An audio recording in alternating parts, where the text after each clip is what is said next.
वफाकी आईनी अदालत ने नस्ला टावर की मसमारी का सबब बनने वाले सुप्रीम कोर्ट के अहकामात वापस ले लिए। सुप्रीम कोर्ट के फैसले को अदालती इख्तियारात से तजावुज करार दे दिया।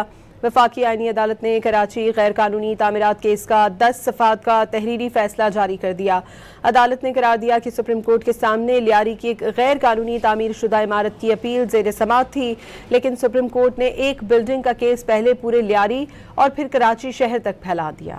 वफाकी आईनी अदालत ने नस्ला टावर की मसमारी से मुतालिक सुप्रीम कोर्ट के अहकामात वापस ले लिए। वफाकी आईनी अदालत ने फैसला जारी करते हुए बावर कराया कि अदालतें अपने सामने मौजूद तनाज़े तक महदूद रहें, गैर ज़रूरी मामलात में मुदाखलत न करें। सुप्रीम कोर्ट ने ज़ेर समाअत मुकदमे से आगे बढ़कर वसी अहकामात जारी किए, जबकि कराची में गैर कानूनी तामीरात से निमटने के लिए मौसर कानूनी निज़ाम और मुतल्लिक़ा इदारे पहले से ही मौजूद हैं। अदालत ने करार दिया कि सिंध हुकूमत और मुतल्लिक़ा इदारे गैर कानूनी तामीरात की निगरानी और कार्रवाई के आईनी और कानूनी तौर पर पाबंद हैं। अदालत ने फैसला जारी करते हुए 21 दिसंबर 2018 और 22 जनवरी 2019 के सुप्रीम कोर्ट के अहकामात और उनके तहत होने वाली कार्रवाइयां वापस ले लीं। अपने तहरीरी फैसले में जस्टिस सैयद अरशद हुसैन शाह ने इजाफी नोट भी तहरीर किया, जिसके मुताबिक शहरियों के बुनियादी हुकूक और अवामी सहूलियात का तहफ़्फ़ुज़ रियासत की अव्वलीन जिम्मेदारी है। जस्टिस सैयद अरशद हुसैन ने अपने फैसले में जोर दिया कि पार्क, खेल के मैदान, ग्रीन बेल्ट, फुटपाथ, साहिल और दीगर अवामी मुकामात को गैर कानूनी कब्जों और तब्दीलियों से महफूज रखा जाए।